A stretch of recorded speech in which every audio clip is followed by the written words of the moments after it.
Alrighty. Hey everybody, welcome to the Aging Geek. I'm Brian, the host. Amos. And Matt is not with us today because he has a 9 to 5 that prevented him from being here tonight due to being tired. And that kind of shit happens to people that work. 9 to 5. So today is Thursday. Monday was the last day of Dragon Con. A couple of days removed. Man, I'm tired. You're tired, huh? I'm tired, man. How many days were you there? 4 days. 4 days. So you got there Thursday night, I believe? Thursday night I got there. To get your tickets and stuff. And you bag stayed in the and hotel tickets, room that night. The Westin. The 66th floor, man. Woo! That was very high. Well, it's an elevator, right? Yeah, man. My ears were popping, man. Like, really? Man, I got in the elevator. That's awesome. Alright, so Dragon Con was fun. Dragon Con takes place Labor Day weekend every year in Atlanta. Right. 4-day festival. And seeing as how you go every year, and we've just started this show, you wanted to put together a little survival guide, if you will, on how to handle yourself for a multiple day convention. Right. So, number one, cargo pants and shorts. Cargo pants and shorts. You need those. Because the reason why, because you're going to have your cell phone, your badge, your money, any other miscellaneous things you need for the Dragon Con. You know what I'm saying? So you're going to need all those in your front pocket, your back pocket, side pocket. People are going to be handing you business cards. People are going to be handing you stickers. People are going to be handing you buttons. You're going to be wanting to take it all in because you're not going to know what you may or may not want to keep. So you pack your stuff in like a chipmunk until you get back to your hotel room and you get back to your house. No fanny packs. Then you dump it out and then you go through it. But you need some place to keep it. So no fanny packs. No fanny packs. This ain't the 80s, son. No, it's not. No, but you know what else would be cool? Is like one of those little thin book bags. In your one strap, two strap it, depending on how many straps. I'd no strap it if I could. Yep. I have one strap. I had one strap. But you want to make sure that the zippers aren't super accessible so people can't be digging in your shit while you're not paying attention. Because you're going to do a lot of standing in line. You're going to be around a lot of people a lot of the time, and you don't want them rooting through your shit. Now, if you're doing a lot of standing in line, what else do you need? You need some pills like ibuprofen, Advil, something like that, because you're going to do a lot of walking, and you might get a headache. Yeah. But that's another thing, too. You need some anti-diarrhea pills, too, because the reason I say that... Anti-diarrhea pills, I know about that. Yeah, and when I say that, because at the same time, you're going to be eating all kind of junk food, stuff of that nature. A lot of fast food, a lot of finger food that they're going to be giving you in the hotel lobbies and the continental breakfast. That shit is not, it's not like you're eating whole grains so and stuff. So you're going to be off your diet for 4 days. So, you know, your stomach going to be all screwed up. Last thing you need to do is be in line to get Stan Lee's autograph and have to take a dump and ask your buddy in front of you. Hold the line. Hey, man, can you hold my spot, man? I really got to go handle this business. Next thing you know, you thought you had a little bit. Turns out to be a lot of it. And now, you don't have the autograph. Your friend done got his autograph. He stepped out of line and knocked on the bathroom door. Hey, man, you okay? You okay? Yeah. You need any help in there? So you don't need that. So lock that shit up. Lock it up. Take 2 Imodium, and then shit, after the 4th day of Dragon Con, take that glorious dump. Man. Yo, I took some of that. That's another story. That's another story. Take that glorious dump. But you're going to need that, you know, before you ever do anything. Yeah. And the next thing you need to do, to have patience. You have to have a lot of patience. You do have to have a lot of patience. You have to have a lot of patience. And if you're a smoker, you're going to have to find some other means to calm your nerves. Because there's a lot of indoor shit and a lot of line waiting where you're not going to be able to smoke. And then you might get punched in the face if you're vaping somebody's face. That's right. So just remember that, smokers and vapors. When it comes to these conventions, you're going to have to grab some of that gum or some patches and shit. Drink plenty of water. You need some fluids in you. You know, you need water. You need kind of fluids in you. So what you need to do, and all the standing. So what you do, that little backpack you have, maybe a Camelback. Yeah, hey, Who knows? So, a couple of cans of water, you got them in your cargo pocket. That's right. You fill it back up. Next time you buy a water fountain, boom, you ain't know got to pay $100. The cool thing about Dragon Con is in the lobbies, that had like water coolers, man. Oh. Yeah, they had water coolers. I mean, they had right there like 2 of them. You know, they had free water. Free water. But you have to be inside the convention to take part in that. That's right. You can't be one of the guys like me that just goes to see the parade, stand outside like a hot mess. So every hotel had like 2 water coolers on the table and had the cups and everything set up for people to drink water, which is smart. Yeah. You know, because you don't want to be dehydrated and passing out. It's a lot of people going to Dragon Con. If you do have to number 2, you better find a hotel room or some place that is not crowded. In the don't go near the food court. No. Don't go in the fast food restaurants. No. You got to find secret dumping grounds because that shit is nasty. From my experience, I agree. I totally agree. All right, what's next on our survival guide? Next survival guide, like I said, it goes back to the food. You need snacks. Snacks like crackers, beef jerky, you snap into it. Yeah, you know, something to curb your appetite while you in line. You know, when you're not getting stuff. Maybe a Snickers. A Snickers. It works for Godzilla. Satisfied, you know. Yeah. You know. All right, so some snacks, and while you're standing in line and you're taking your pain pills and everything, I imagine your feet are going to hurt a little bit. Yeah, you need the proper. You need footwear. Footwear. Be conscious of your footwear. Don't go in there wearing some Timberland boots, man, because you're going to do a lot of walking. Yeah. I don't understand it. Well, first of all, I don't know that Timberland boots is going to be the demographic that attends. Yeah, true that. But wear some nice sneakers. Make sure that you're wearing your comfortable shoes. Yes. You don't have to worry about getting them wet because this isn't like being at Six Flags. There's no water rides or anything like that. Maybe, just maybe, take an extra pair of, ankle socks in your bag in case you just, after a full day of, you kind of sweating a little bit. Change socks. Hit off some fresh ass socks, man. You'll feel like $1 million. Yep. That's right. What else you got for us? What else? Have a plan. A plan of attack. A plan of attack. Especially on these multiple day guys. Right. There's shit going on day 1 that's not going to be going on day 2, and day 3 is going to be separate, and day 4. So know what you're going to do. See, Dragon Con and most other cons, they have the schedule of the panels that they you have want to go to. Available before. Yeah. So you can go online and come up with your schedule. They'll email you their schedule. They may even have an app or something. Right. And so most of the cons now, smartphones, they have apps now. So Dragon Con have an app. So what I did, I looked at the schedule. I saw who was showing up. Which ones you wanted to do. This one's my number 1. Yeah. This one's my number 2, and then you got to prioritize them. So they come in like 1 and 11 o'clock. Okay, you want to catch the 11 o'clock to 12.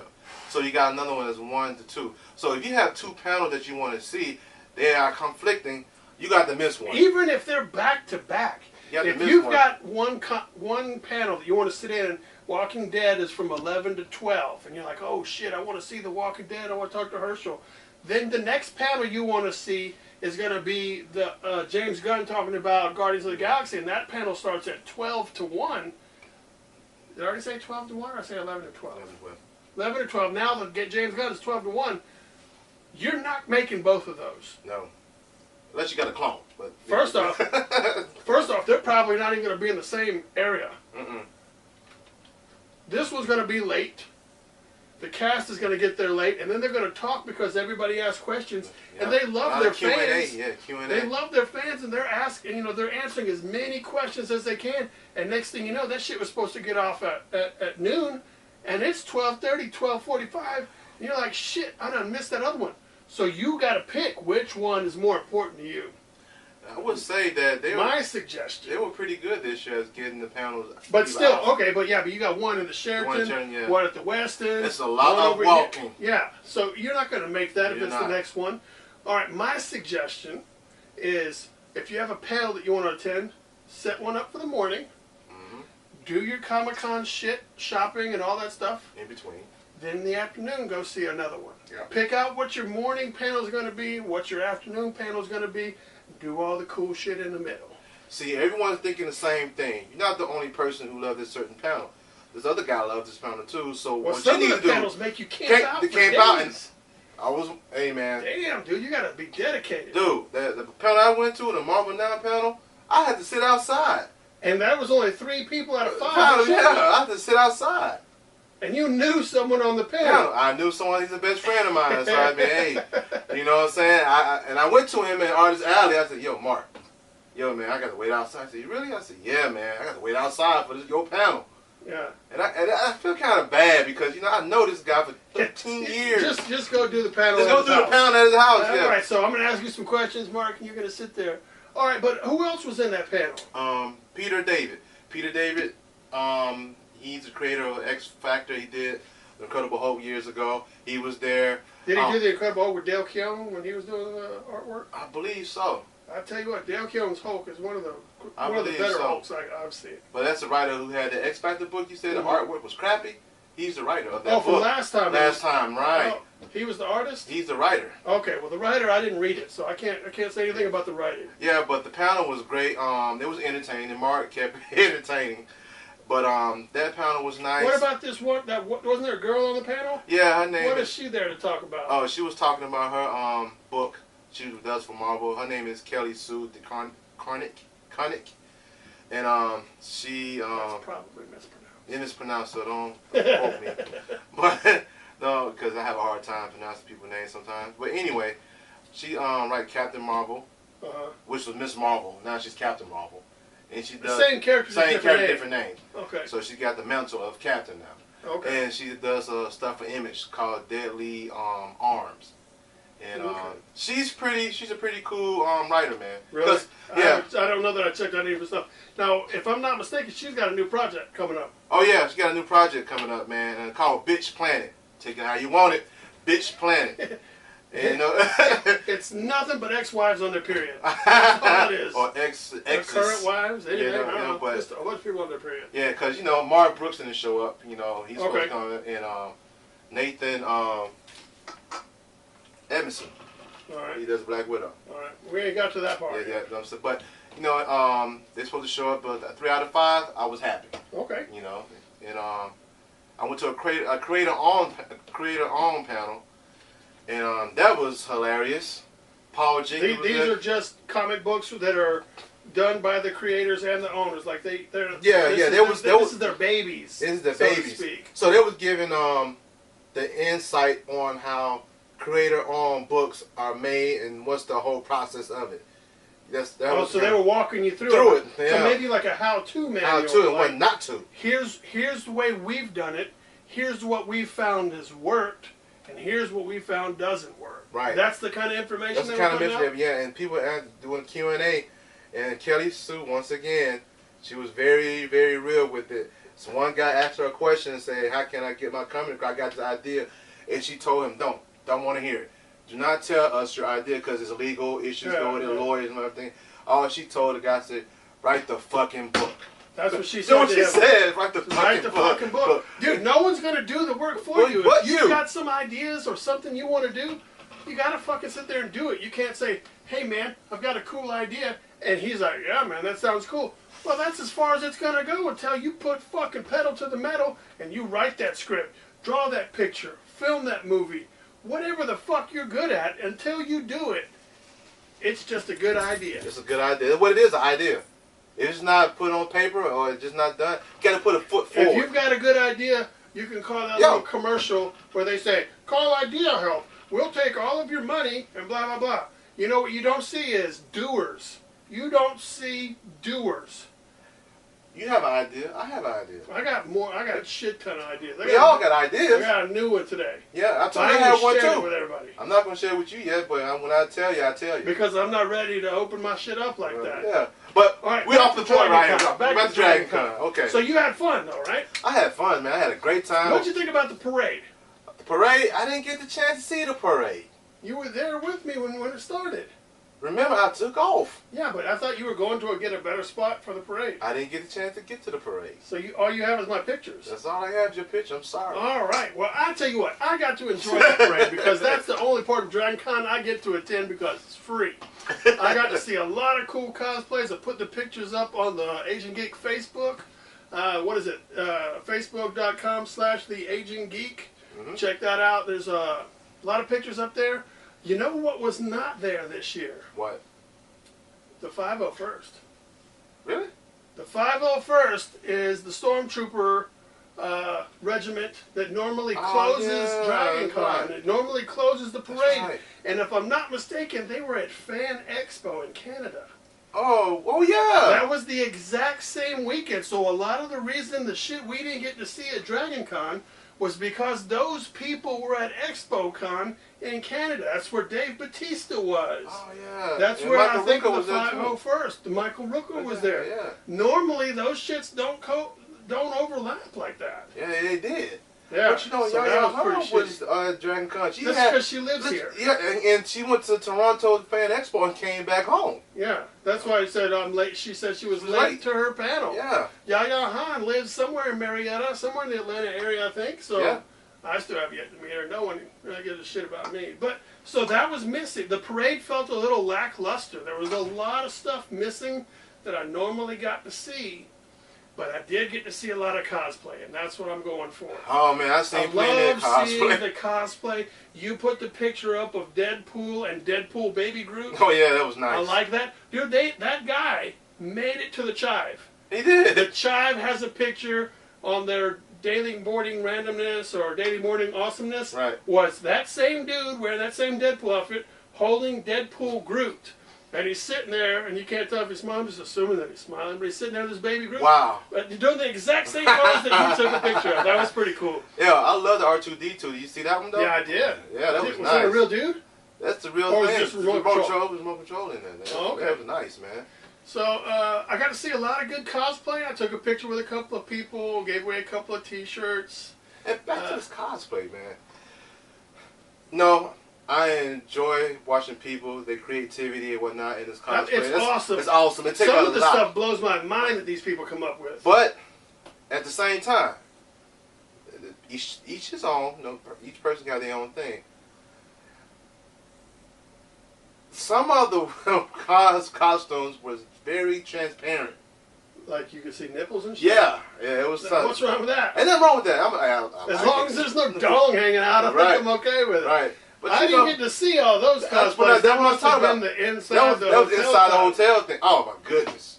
Dude. All right, but that's another story. So cosplay to me, I really enjoyed it. There was a lot of overweight people wearing outfits that normally probably wouldn't have been okay. Mm-hmm. But you let that slide because you're here, you enjoy it. Yes, you love to be Slave Leia. It doesn't hurt that you're 350 pounds. I mean, obviously you're not the same Slave Leia, but you're expressing your passion, and I'm cool with that. I even took a picture with an overweight Loki and an overweight Thor. Yeah. They were having a good time. Their outfits looked good. Yeah. You know what I'm saying? They just didn't quite fit the mold. And me being the size that I am has made it difficult for me to be comfortable to do a cosplay because I don't feel that I'm in the body shape of anybody I'd like to cosplay well, as. Next year I'm going as somebody next year, but I don't know what it is. I said that this year and I didn't pull that through because there's just a lot of money, a lot of time, and a lot of effort. Because if anyone knows the Silverback's work that I do, I'm not real big into half-assing stuff. So I'm not just going to grab a cardboard box and spray paint it black and make it look like something. I'm going to do the foam, I'm going to stitch, I'm going to do all kinds of cool shit for the details, and that's where you're going to lose the money, but that's where the people are going to be like, yo, that shit is hot, son. Yeah, I agree. So I really had fun. So I think we've covered pretty much everything. Is there anything on the list there that we missed for? No, I was just putting stuff down here, you know, what's the reason of Dragon Con and whatnot. Yeah. Oh, yeah. And I came with a little tidbit, you know. That's what I got from Dragon Con, you know. Oh, yes. Yeah, that's what I got from Dragon Con. You picked this up in one of the dealer booths. Yeah, man. It's a show I watch a little anime. You know, my goal was just to get an anime figure. But, you know, it caught my attention. I said, oh, you know what we didn't discuss? We didn't discuss how to plan your money out. Oh, the money well, hold on. Let's talk about this, and then we'll talk about how to do your money for a convention. All right, what is this, and why does it have a penis hole on the side That's here? not a penis hole. Dude, that is perforated holes right now. I don't know if you can see that. There are perforated holes right here that is round. Pointing right at her face. No, and it's it's written in Japanese. No, it's like this. You can Does it like come with that. free panties? Like, is there free panties inside or something? No, Brian. All right. So you got this, I got that, yeah. I think the price was, the regular price, probably $60, you know. I was just shopping around the dealer's room. You know, the dealer's room is the vendors, you know. These guys are trying to get rid of product. you know. And I saw it like, wow, man, this is nice. I love this show. So I asked him, what's the price? Well, he said $25. All right, cool. So back to the thing. When you go to a convention, you need to go with a game plan. You've got X amount of dollars. Whatever your X is 25, your X is 50, your X is 250. Before the con starts, you need to plan out where you want to spend your money. Do I want autographed shit? Do I want sketch covers done? Do I want limited figures like the Funko Pops or something? Do I want one-of-a-kind homemade figures? Do I want fucking statues? Right. Do I want, posters? You have to go in there knowing my money is set aside for this stuff, because you're going to get there and you're going to be tempted. Yes. There's going to be so much cool shit, it's going to blow your fucking mind. And I'm very guilty of that. And maybe in your pants. I'm very guilty of that. When I see all this, I'm like, wow, I want this. But you got to hold back. You have to convince yourself that this is what my money is for, and this is what I'm spending it on. I'll take pictures of some other cool shit, right? And maybe next year that'll make my to-do list. But you know what? The guy at the dealer's room, when I got that, he gave me the website. That's another thing. Oh, probably with a coupon code. Yeah, that's right. He gave you the website. He gave me everything. He said, look, email me this. If I don't have it here, email it, and I'll find it in the warehouse, and then you ship it off to you. I think I've got a trick that I want to put out right here real quickly. Yeah. If you see something that you like on day one of the con, and you're trying to convince yourself that maybe you could use it, and maybe it costs too much, but it'd be kind of nice to have, but you don't need to have it, because you can't drop that amount of money on it. Let's say you see that thing on the first day. Right. Come back on the last day. Maybe it's been marked down. If it's still there, it may be marked down, or you may be able to haggle, because that dude doesn't want to pack that and take it back with him to wherever the fuck he's from. That's extra. Yeah. That's extra stuff you got to take back. Yeah. His goal So is to get rid of the product. This side here was $60 on Friday. It's Monday. I see you're closing up shop. 40. I give you $40 for it right now. So. Who knows? Maybe it's got a sticker that says 20% Oh, off. the way I got that one is I had a friend with me, and he wanted a figure also, and the guy said, I tell you what, your friend buy that for $25, I'll knock out $20 for the other one. Oh, Bam. You can bundle. Do a bundle. A bundling thing like the American Pickers guys do the bundling. Yeah. So it's all about how you approach the dealer. Have a short conversation with them and everything. If you can't get it that day, like you said, the day after or closing of the con, go back to that dealer. If you still have that same figure or book you want, try to talk to him and see can he get the price down. If 9 times out of 10 you can't get the price down. All right, I guess it's time for me to walk the dog. The dog's letting me know that it's time for us to take a break. Bullet is asking to go outside. Yeah, he licked all on me, man. Bullet, come here. Come here, sit. Sit down. Sit. Sit. The camera's over there. Look at the camera. All right, we'll be right back, and I appreciate it.